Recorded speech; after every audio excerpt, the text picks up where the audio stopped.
안녕하세요. 숫자로 기업을 보는 헤일리입니다. GS 리테일, BJF 리테일, 이마트24 지원자라면 꼭 알아야 할 편의점 이야기를 준비했습니다. 편의점 특성, 수익 구조, 경쟁 상황, 그리고 이슈를 파악하고서 자소서 면접 준비에 전략적으로 활용하시기를 바랍니다. 먼저 편의점 산업 특징을 알아보도록 하겠습니다. 최근 5년 기준 이커머스와 배송 시스템 발전과 함께 소매 유통 산업에 큰 변화가 있었습니다. 오프라인 강자 대형마트와 슈퍼마켓은 마이너스 성장세로 돌입한 반면 쿠팡 등 온라인 판매가 포함된 무점포 채널이 매년 두 자릿수의 급격한 성장세를 보이며 2019년 무려 79조 6천억 원을 돌파했습니다. 이는 대형마트와 슈퍼마켓, 잡화점 판매액을 전부 합한 금액보다 큰 금액이죠. 시장 점유율을 씹어먹고 있어요. 온라인 판매가 휩쓰는 유통업계에 편의점은 매우 예외적인 행보를 보입니다. 편의점은 2010년 이후 매우 가파른 성장세를 보여왔었는데요. 편의점의 특별함이 뭐길래 오프라인 채널 중에 유일하게 성장세를 보여왔을까요? 그 이유를 유통 채널별 상품군에서 찾아보겠습니다. 차트를 보면 마트와 온라인 채널의 상품군이 중복되는 점을 확인할 수 있는데요. 다양한 제품들이 온라인에서 유통되기 시작되면서 다양한 상품 구성과 할인의 무기로 성장해왔던 대형마트는 온라인의 경쟁력에 밀리기 시작합니다. 하지만 소비자들은 여전히 이것 때문에 마트를 갑니다. 바로 판매고 59%에 달하는 식품입니다. 유통기간이 짧고 구매 즉시 소비할 수 있는 식품이야. 편의점의 상품군은 매우 단순합니다. 기호식품인 담배를 포함하여 전체 판매고의 96%가 식품으로 구성되어 있습니다. 그중 43%를 차지하는 가공식품은 음료, 주류, 커피, 과자 등으로 이루어져 있죠. 특히 가공식품의 경우 타 유통 채널 대비 맥주의 43%, 액상커피의 72%, 탄산음료 41%가 편의점을 통해 유통되고 있습니다. 편의점이 소매 유통 채널에서 차지하는 시장 규모를 감안한다면 매우 압도적인 수치죠. 여기서 편의점이 온라인 채널 강세 속에서 유일하게 성장할 수 있었던 이유를 찾을 수 있습니다. 담배, 주류, 음료, 즉석식품을 판매하는 편의점의 경쟁자는 온라인이 아니니까요. 편의점의 경쟁자는 동네 슈퍼, 분식점, 커피점, 빵집으로 보는 것이 더 적절할 것 같습니다. 편의점이 이런 특성을 가지게 된 것은 두 가지 이유가 있습니다. 바로 규제와 다양한 상품 개발이죠. 첫째, 우리나라 규제로 인하여 담배와 술은 온라인 소매 판매가 불법이며 담배 또한 대형 마트 등에서 많은 규제를 받고 있는데요. 매출 42%에 달하는 담배의 경우 2015년 담배값 인상 및 2017년도부터 전자담배 판매 등으로 흡연율 감소에도 불구하고 판매 단가 상승으로 인한 담배 판매고 상승이 있었습니다. 그리고 올해부터는 편의점에서 전자담배 판매가 중단되면서 판매고는 더욱더 줄어들 것으로 예상됩니다. 둘째, 다양한 상품 개발 및 프로모션 다양화로 소비자의 수요를 끌어냈습니다. 좀 더 자세히 봐볼까요? 매출 43%에 해당하는 음료 및 가공식품의 경우 매년 약 1조 이상 판매고가 증가하며 그 성장세가 다소 둔화되는 모습을 보여주고 있습니다. 성장률이 가장 큰 품목은 도시락, 샌드위치 등 즉석식품으로 전체 상품군 비중은 크지 않지만 그 성장세는 2016년, 2017년도 무려 50% 이상을 달성하고 최근 2년 그 성장세가 급격히 감소한 추세네요. 2014년 이후 편의점들은 도시락을 앞다투어 출시하며 폭발적인 성장을 보여주었으며 이후 특색 있고 저렴한 PB 상품들이 다양하게 출시되어 해당 편의점에서만 살 수 있는 브랜드를 구축하는 데 큰 기여를 하게 됩니다. 편의점 수익 구조에 대해 알아보겠습니다. 편의점은 상품 마진이 약 30% 선에서 형성되어 편의점 본사와 가맹점, 즉 편의점 점주와 수익 배분을 하는 구조인데요. 배분율은 계약 조건에 따라 가맹점별로 상이하며 한국편의점산업협회에 따르면 본사는 판매고의 약 7%, 가맹점은 약 21% 정도 된다고 하네요. 본사가 가져가는 이 가맹수수료가 편의점 본사의 매출로 이어지게 됩니다. 그리고 가맹점은 해당 배분에서 임차료, 인건비, 카드 수수료 등 관리비를 제외한 나머지 비용을 순이익으로 남게 되는데요. 편의점 과다 출점 이슈로 경쟁이 심화되어 어려워지는 가맹점이 늘어남에 따라 다양한 가맹점 지원 정책 등을 내세우며 가맹 이탈을 막기 위해 노력하고 있습니다. 그렇다면 편의점의 경쟁은 어떻게 진행되었을까요?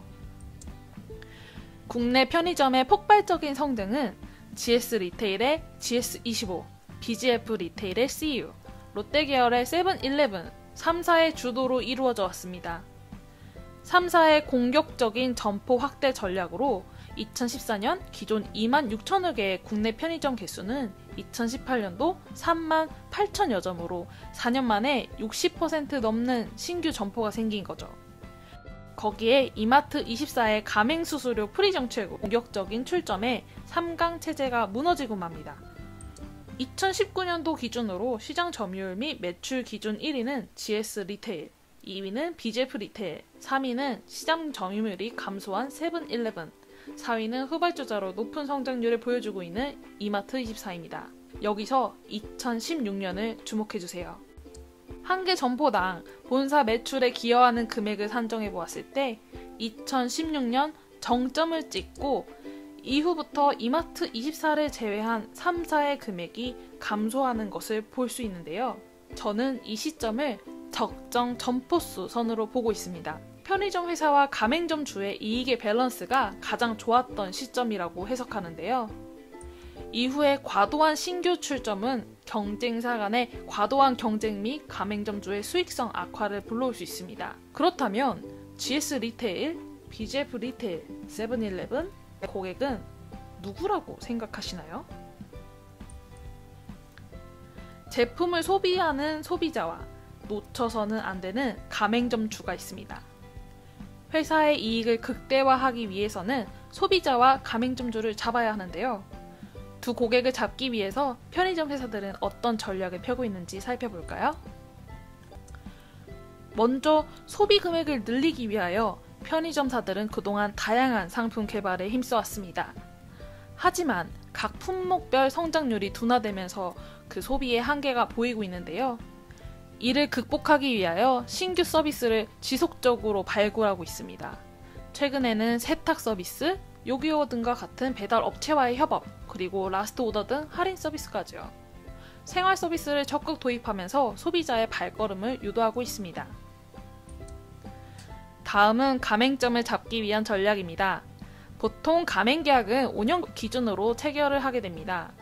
다시 말해서 계약 해지 전까지 가맹점주들은 지속적으로 수익을 창출해주는 편의점사의 로열 커스터머인 거죠. 신규 편의점 발굴의 한계가 계속되고 있는 상황에서는 타사의 가맹점주를 뺏어오거나 이미 확보한 로열 커스터머를 놓치지 않는 것이 매우 중요합니다.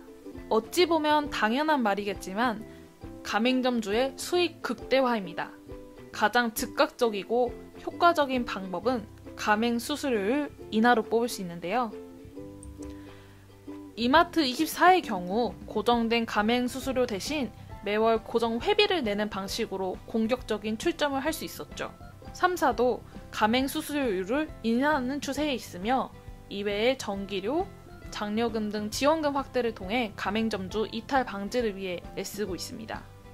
그리고 가맹점의 입장에서 가장 부담되는 비용 중 하나가 인건비입니다. 고정된 매출 수준에서 매년 인건비, 임차료 등의 관리 비용이 꾸준히 인상된다면 점주의 수익성은 악화될 수밖에 없죠. 이에 따라 편의점 회사들은 무인화 시스템 도입을 하기 시작했습니다. 무인화 시스템을 위해 다양한 결제 시스템과 기술들을 접목하고 있는데 시스템이 안정화된다면 기존 점포에서 무인화에 변하는 속도는 매우 빠를 것으로 생각됩니다. 하지만 산업 측면으로 보았을 때 서비스 확대 및 가맹점 지원 정책은 편의점의 카피가 너무 쉽다는 단점이 있습니다. 난무하는 경쟁 속에서 차별화된 서비스를 제공한다는 것은 굉장히 어렵죠. 선택권이 늘어나면서 경험이 축적된 소비자들은 기준을 점점 더 높아져 갑니다. 그래서 항상 소비자의 니즈를 1인치 먼저 읽어내는 상품 개발자와 점포 관리자의 역량이 점점 더 중요해지며 결국 이것은 브랜드 파워로 이루어질 거라고 저는 확신합니다. 마지막으로 편의점 회사 주요 직무를 살펴보겠습니다. 주요 직무는 크게 영업, MD, OFC, RFC 4가지로 분류할 수 있는데요. MD는 상품 구매, 업체 선정, 상품 개발 등을 하며 OFC는 점포 및 가격 정책 관리, RFC는 점포 개발 및 가맹점주 모집을 주로 하는 직무입니다. 지금까지 알아본 편의점 산업의 특징과 전략 트렌드를 복귀하면 각 직무들이 왜 중요한지, 어떤 점을 중점으로 두어야 하는지 쉽게 파악할 수 있을 거예요. 여기까지 편의점 산업을 핥아보았습니다. 사실 아무도 예상치 못한 바이러스의 습격으로 취업시장이 얼어버려 다들 답답하고 속상해할 것 같아요. 하지만 누군가는 이 기회를 기회로 만드는 시간을 보내고 있을 거라고 생각합니다. 여러분의 떨리는 면접 자리, 그리고 떨리는 첫 출근을 향하는 발걸음이 되도록 헤일리가 응원합니다. 영상이 좋으셨다면 좋아요, 구독, 댓글 남겨주세요. 더 좋은 컨텐츠로 돌아오겠습니다. 아참, 이메일 남기시면 자료 공유해드릴게요. 다음 시간에 또 만나요. 안녕.